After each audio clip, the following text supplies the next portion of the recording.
welcome back to our podcast, People Are Complicated, produced by Cloverleaf. I am your host, Kirsten Moorefield. I'm a co-founder here at Cloverleaf, and here on this podcast, we talk about the fact that people are complicated, and all those tensions we experience in our relationships at work can be signposts for really great work we can do together and new strengths that we can uncover in ourselves and in other people. So that is what we're going to talk about today with our special guest, Stephanie Licata is in town. So excited to have you here on the podcast. So give us a little background on you, what you do, your role with Cloverleaf, and how basically you got here. Sure. I am a coach, consultant, and organizational development professional, and I have been doing that since 2007. And so I work with coaches, I work with organizations, I work with organizations to help train their leaders in coaching, but then also I work with coaches to help them develop and build their practice. And I had the most amazing experience of how I got to know Cloverleaf. I was a cold call. Yes, were you really? Yeah, we cold called you? I was like a cold, Tim found me on LinkedIn, and I was like a cold call. And yes, they still work. That was a 90-minute conversation, and a week later I was on the phone with Darren, and then here we are. That's amazing. Oh my gosh, cold calls still work. Okay, so why do you do coaching? What got you to wanting to help organizations? So when I first did my coaching certification, I was like, there's so much, that you can do with this. My commitment in life is to create jerk-free work environments. Amen. So, yeah. And then I was like, I got so interested in it, and that's when I went to study organizational psychology, did a whole career change, and I was like, this is what I want to do. I want to help people enjoy work, not only what they do, but the experience when they get there. Is that like a personal mission statement you have? It's actually my Instagram, and on my Instagram it says, career says coach and consultant. My committed to a jerk-free work environment. Yes, we all want a jerk-free work environment. Okay, so one of the things that we're really passionate about here is that there are these circumstances that can happen where maybe we think somebody's a jerk, or something about people around you who are complicated, and you realize through that process that what you used to think was a negative thing is actually potentially really great for your relationship or for your work. So do you have a story in your life you can share about that? Okay, great. I do. So I also, I use Cloverleaf with teams that I also serve on, with teams that I work with. And I had a person on my team who I did need to unfortunately let go. And I said to this individual, you might want to let people know. I want to give you the opportunity to share that news. And he said, no, can you just tell everybody when I'm gone? And I said, are you sure? I said, you've been working here a number of years. People are going to want to acknowledge you for your contribution. He's like, no, I don't think anybody has anything to say. So a week before he left, this totally by chance, the Slack integration with Cloverleaf popped up a prompt about this individual and said, share how this person has contributed to you. And everybody on the team just started sharing in Slack about the contributions of this person. And so I reached back out to him, can you see that everybody really does have something they want to express to you? And he was like, I totally, absolutely changed my perspective. I'm like, wow. He said goodbye on our last team meeting. Wow. It was just, to me, it was just that was no accident, and I wanted, even though it wasn't a fit, look, sometimes life changes, roles change, expectation changes. And so, it really did also help my relationship with him end on a positive note, and his relationship with the organization end on a positive note. So he thought basically he wasn't very appreciated. He was not important to his colleagues. I didn't make a difference. Yeah. And then it turns out everyone showered him with love unexpectedly. Didn't even know he was leaving. Yeah. Oh, that's so beautiful. That's awesome. That's so cool. Yeah. Okay, so what do you, unpack that? What do you think is really behind, he had this assumption that, he's not appreciated? Yeah, I think in general we all operate assumptions about ourselves and about other people as well. Yeah. So, but the thing is, our brain does not interrupt the assumption to say, you are creating an assumption. Our brain recognizes it as truth, right? Totes. So I'm always right. Yeah, exactly. So this is the way I am. This is the way this situation is. This is the way this person is, right? Yeah. And then we go around in the world operating with these truths that are kind of they might be half true. They might be true in a moment. Your assessment of someone in a moment might be accurate, but that's not the full picture of who they are, right? That is them having this interaction with you. So I think in general, when it comes to in the workplace, is people even who have been working together for long periods of time still have fixed assumptions that they're operating from, and the potential that is there in their collaboration is actually limited, and they don't know. And they don't know that they don't know, right? So it's all in a blind spot. Do you think that these are assumptions about ourselves or about our colleagues, or both? I think it's both. Okay. I think it's both. I think the ones about other people, I think, are easier to believe because they somewhat get fixed. The ones about ourselves, they might be fixed, but we can be self-reflective, so we might be willing to learn, or someone comes and interrupts our assumption, and now I do feel recognized, or I do feel appreciated. So I think it's harder to break the ones about other people because you don't live with them, you don't see the truth of them. What do you think happens because we have these assumptions? I think the potential of the relationships are limited. I think the potential within our own selves becomes limited, and there's just all this untapped brilliance that's not getting unleashed. Can you share some examples of assumptions people have about other people?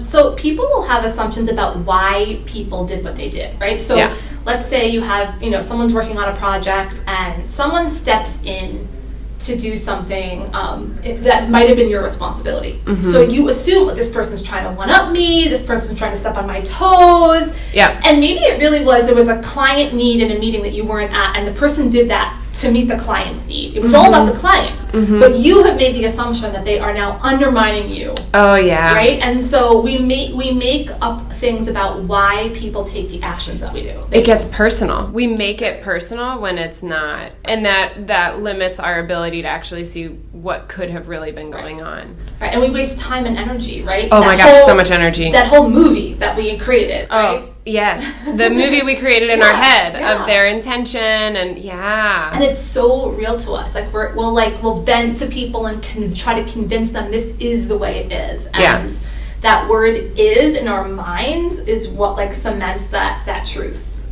So an assumption that we can have about other people is that they're stepping on our toes. What other assumptions might we help our listeners think about what they could relate to? I think we also make assumptions about how people feel about us, right? And sometimes people have certain mannerisms, or there are some people that are very direct and are very blunt. And we say they don't like me. Right? Or we don't get along, right? We interpret other people's mannerisms, behaviors as something that is, again, directed toward us. Yes. So it's the assumptions about the action, and then the assumptions about the feeling also towards who we are. If we are so lucky to recognize that we're operating out of an assumption, what do you coach people to do? Well, I coach people to, even if they've known people a long time, to challenge the assumption based upon something that's been wanting to happen, right? So if there's a place in the work relationship or a place in the team development that is something stalled or stuck, it's getting them to the other side of that by helping them see what would be possible if there was this breakthrough in that assumption. So is that after they've realized their assumption? It might be in helping them to reframe, right? So in coaching, we talk about reframing and helping people say, well, what's another possible interpretation that there could be about this situation? So somebody will come and tell you a scenario, and they'll be like, and this person just doesn't like me. Right. And you'll say, well, interesting. What's another way that you could frame that situation? Yeah, and it's I know that person's going through a divorce or has a parent in the hospital. They may have just been having a bad day. It's there is a world that this person is operating in. Most people do not think about us as much as we think they do. So. That's so interesting. I was just talking to somebody who was having a really petty work situation that she fell victim to. Other people just talking, and she was like, and this is why I don't like working with women. And I was like, what? It's a whole wait a second group of humans just got exactly. off the Titanic. I was like, you're a woman, I'm a woman, I work with women and we don't have that problem, But that is interesting to think about. I could have said in that situation, well, what do you think is another way you could frame that situation? Okay, now talk to me about self-talk. What if we're stuck on an assumption that we have about ourselves? So unfortunately, just as humans, sometimes the self-talk isn't actually our own. So our caregivers have said things to us as children. And we do not realize, and there are actually specific like mental health professionals who actually help you untangle like the parent voice and your voice, right? Wow. And so we don't realize that the recording in our head is actually not even us. And we don't recognize that till like we're adults. Like I found out, I'm like, oh, that's like not even me, right? Yeah. Like as I got older, like you didn't even really think that about yourself, but right? you just thought it. Exactly. Yeah. So unfortunately that collapsing happens early in life. And so sometimes, not with every single person, so sometimes the self-talk is like the overcritical parent, right, who we had. Sometimes the self-talk is, you know, what we observed, the interactions we observed between parents or between family members, and we said, oh, that's the way to deal with things, or that's the way to get people to do things, right? So we can observe the behavior, or we can hear the language towards us, and then we operate with those assumptions. And until you are introduced to a different way of experiencing life, whether it's through language or experience, or you go to a different environment. Like let's say you grew up in a toxic environment, and then you go to work and you work in this like really healthy environment, and then you're like, oh, this is the way it should be. Like, or you know, you meet other people who had different experiences, and you're like, oh, there are other ways in the way I grew up or the way I developed my worldview, right? So, and it's just, we have a sliver of like what reality is, and we don't realize that. Yeah, that's so fascinating. So, as a parent, I'm like paranoid about this because I know that you can either over coddle or like over stress your child, and you know what? I'm gonna fail. Like, but I'm a step parent, so I automatically fail.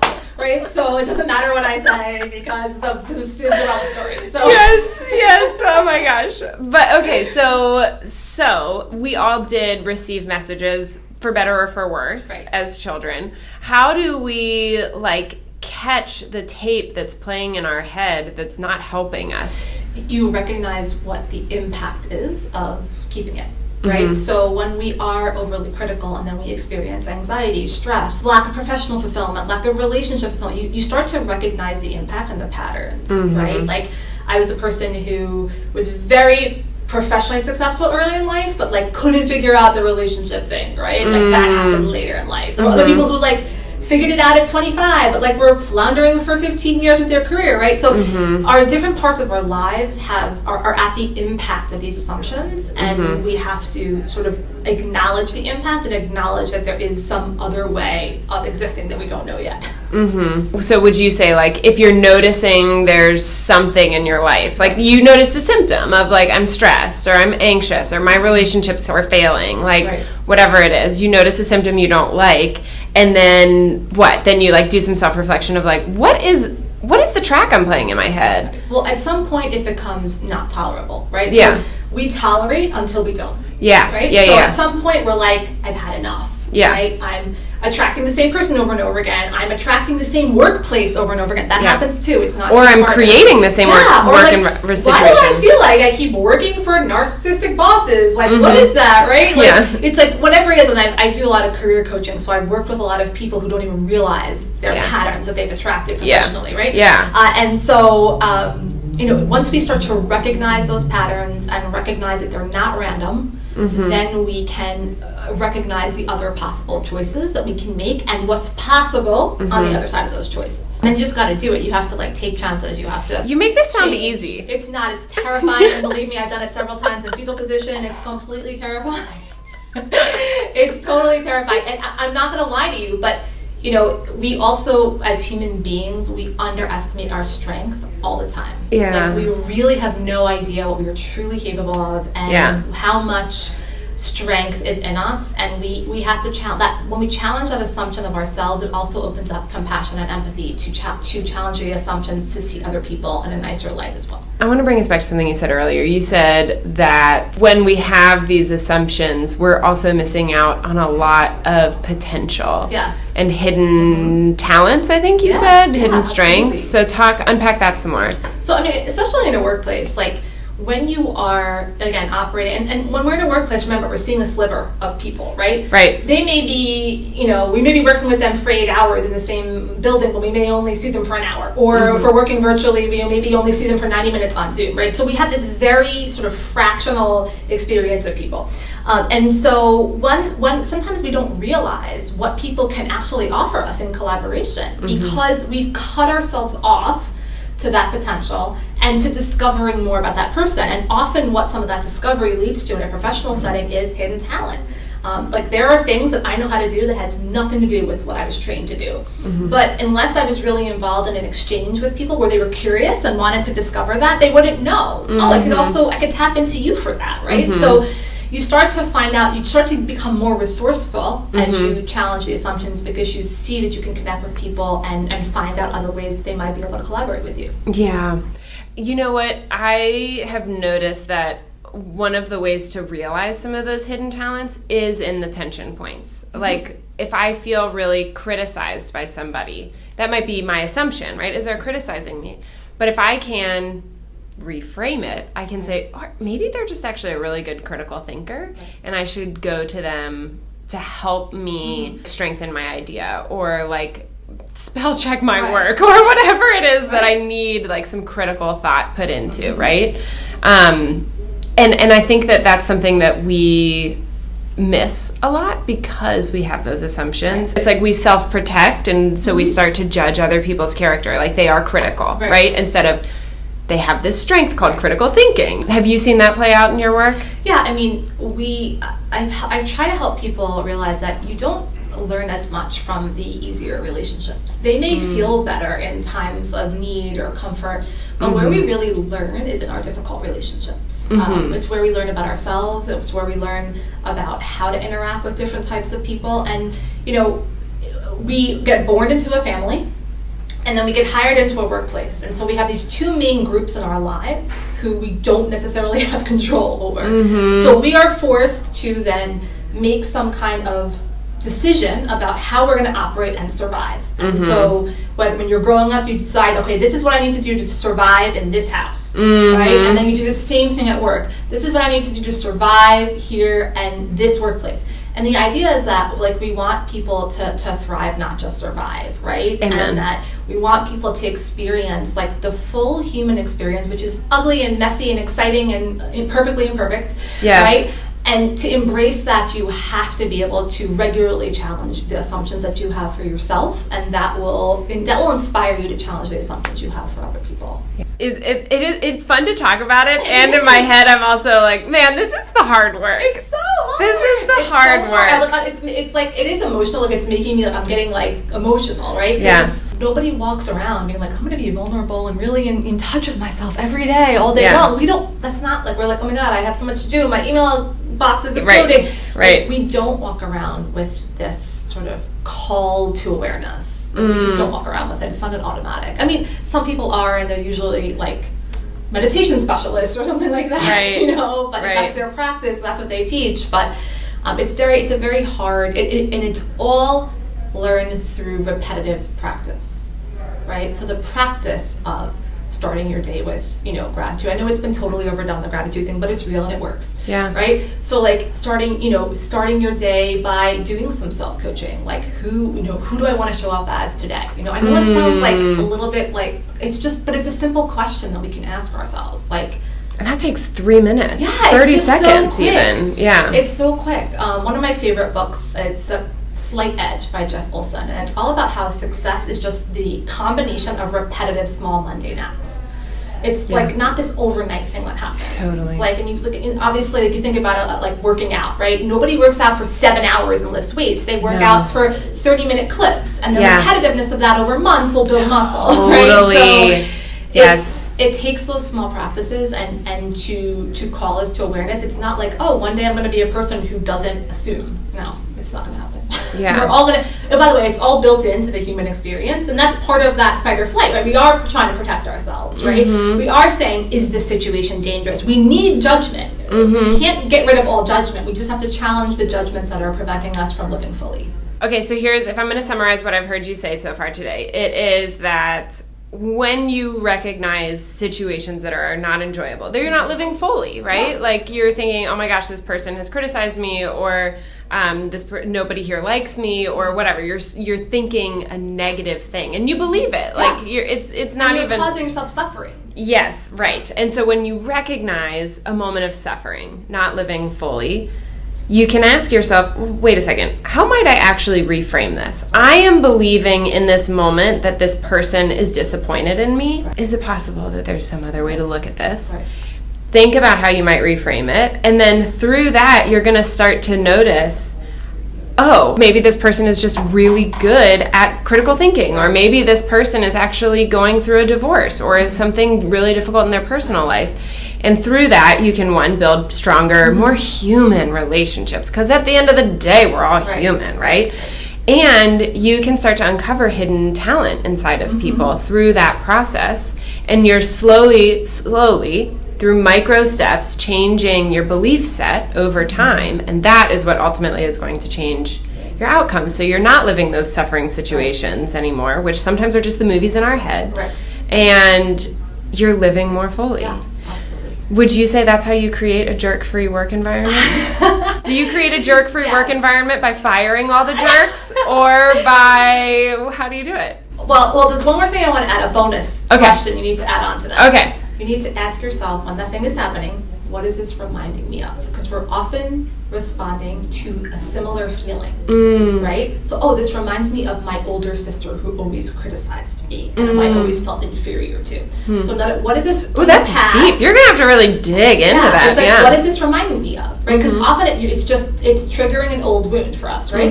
So, I'm gonna go back to your question. So, do you fire all the jerks? Well, first of all, you don't hire the jerks. And how don't you hire the jerks? Is that you don't hire people because you like them. You hire people because their work style is compatible with the culture in your organization. And so part of that is by having a little bit of a dance in the hiring process and giving people tasks to do, to really see how do they work and how they respond. And so now there's no like jerk scanner like at the airport or anything like that. So sometimes a person's a good actor and then they turn out to be a jerk. So you try as much as possible in the hiring process to have filters for behaviors that are not a match for your culture. But you also have to have an ongoing feedback process within your organization so that there's not like everyone's not holding on about the feedback about the toxic person and walking around afraid of them. Right. So there has to be that feedback process built in and that sort of coach approach built in where you're committed to developing people. And, this is the other thing. Sometimes firing someone is what they actually need to transform their lives. Like, they need that wake-up call. And look, they're either going to learn the lesson at your organization or they're going to go and repeat the same thing until they learn it. And sometimes you're giving them a gift by saying, there's no tolerance for this behavior in this workplace. And you need to know that, and you do great work, and this behavior is not a match for who we are. And so sometimes you have to give people that gift because people need to sometimes hit bottom with that. Yeah, feedback, hard feedback done with actually caring for that person can sometimes be the best thing. Exactly. Well, you took that in a totally different direction than I was thinking. I was thinking like, no, that's great. Because I think that there is something to, sometimes we have assumptions of people that are incorrect and negative. And sometimes some people are unhealthy. Yes, they are actually toxic people. Totally. Yeah. So I would say there's probably two ways that you would help people become a jerk-free workplace. One is actually like there are some bad actors. Yes. And don't hire them. But if you happen to have hired them, have the conversations with all of your people so that you can surface who those folks are, and then have the conversation with the jerk, which could be you need to change, or it could be this just isn't working out, right? Yeah, of course you want to try to help people develop. Yeah. If they're not responsive to that development and the decision is to ultimately sever that work relationship based upon all of your HR policies and procedures. Yes. Then spoken like a true consultant. Yes. Then that separation is necessary. Yeah. Right? And so if it's possible, look, again, people are either going to learn the lesson now or they're going to be forced to learn it later. If they choose to learn a lesson with you and your organization, awesome. I've seen people turn around. I've coached people who like CEOs have said, "Can you help me? This guy is like my best producer, except he pisses everybody off." Yeah. Right. So I've helped people change those behaviors, in the workplace and transform how. Which, does that come back to assumptions? It absolutely does. Yeah. Yeah. So, I think that there's something there. I'm thinking of like Carol Dweck and the growth mindset versus the fixed mindset, right? Like there are some folks who don't realize that they could, or maybe that they should, or maybe they realize they're a bad actor, but they just think it's who they are, right? Yeah. And no one's ever explained to them that there is something more to who they are. Isn't that beautiful? Like actually sometimes telling somebody the really hard thing is so loving. It is. It's really hard. It's hard, but yes, it is loving. Yeah. I once was coaching an individual who was up for a senior role, and she was so like, I'm not going to be able to do this. I can't do this. Like she was so fixed on who she was. And I finally just said to her, I'm really sorry I have to share this with you, but like I don't see you that way at all. And I don't think your team members experience you that way at all. So I'm going to challenge you here, and I'm going to think that this experience of yourself is coming from somewhere else, and I think you really need to look at it and see where it is, because this role is built for you. And she came back a week later in the next session, and she told me this story about how she was in college and she got pregnant and she decided to keep the baby, and her father at the time said he was really disappointed in her because she was going to be like the first one in the family to graduate college, and she dropped out to have her daughter. And she then went on to have a professional life and was successful. And I actually said to her, like, I'm maybe overstepping here. Go back and ask your father what he actually thinks of you right now. And she went back and she came back. She goes, he said he doesn't remember saying that, and he said he like brags about me all the time, right? And I'm just like, okay, do you see how this assumption? Like I had to give her this tough feedback, even if it wasn't the situation where she was not the jerk, right? But she was being a jerk to herself, right? And so I was like, this is just not a current situation. And I'm not a psychologist, right? But, well, actually, my background is organizational psychology, and my undergrad is in counseling. But so you kind of are. But still, these dynamics, I wasn't trying to diagnose her, but I was just challenging, like, where did this come from? And she told me. I just asked her. She told me. I was being a coach. Where does this come from? Where is this? What is going on here? And she then got the promotion, right? So again, I wasn't necessarily counseling her. I was asking her the right questions so she could solve her own problem. You don't always prepare to have those conversations. Like, it's part of coach's intuition. You just know, like, if you ask this next question, you have the power to transform someone's life. And you ask that next question, and you kind of like brace, like, I hope they don't get mad at me. And one of the things I'm thinking about is, when you talk to really businessy people, they're like, I want to spend money on like a better productivity tool, or I want to spend money on, and time on like, getting better at this process, or getting through my emails faster, or whatever it is, right? Like we think of these like hard things of what is productivity, but the stories you've shared so far today are 0% about productivity, but they actually make you so much more productive and so much more effective. Right. And they make the organization more enjoyable and more productive, more valuable. I imagine those people are solving problems so much faster with so much better solutions than they were before they realized these assumptions they had about themselves or about other people. Absolutely. And, when you invest in people, they produce for you. When you invest in people, you will reap the dividends. They'll increase their loyalty to your organization, to their leaders. I was training some leaders to be like coaches in their organization, and part of their training process was to sort of pick somebody in the organization to coach, and they had to do these practice sessions. And we would get feedback from the coachees. And the person gave feedback, and they said, I feel like I got picked to get this gift. And all they did was get like 3 coaching sessions from like their manager. But to them, they felt like it was an investment. Like, so the company invested in the coach training process. The managers did it on the court, and then the person feels like they got something, and they gave more back to the organization. Like that's the ROI of coaching, right? That's really how you do that.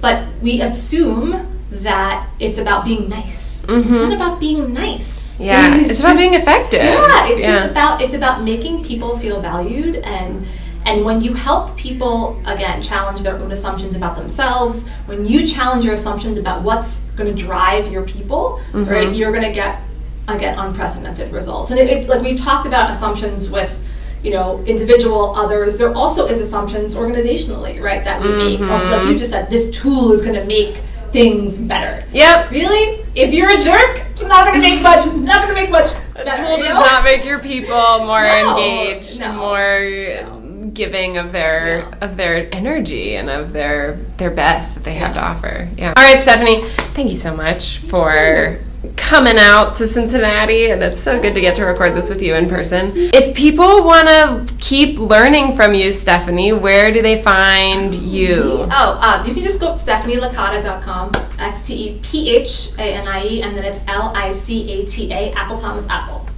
Apple Thomas Apple. 1 T, not 2. That. Yeah, Yes. it's not some grand Italian spelling. It's LICATA. That's awesome. All right. Well, thank you so much, Stephanie. Okay. And I hope that this has been helpful for everyone watching, and tune in for the next episode. See ya.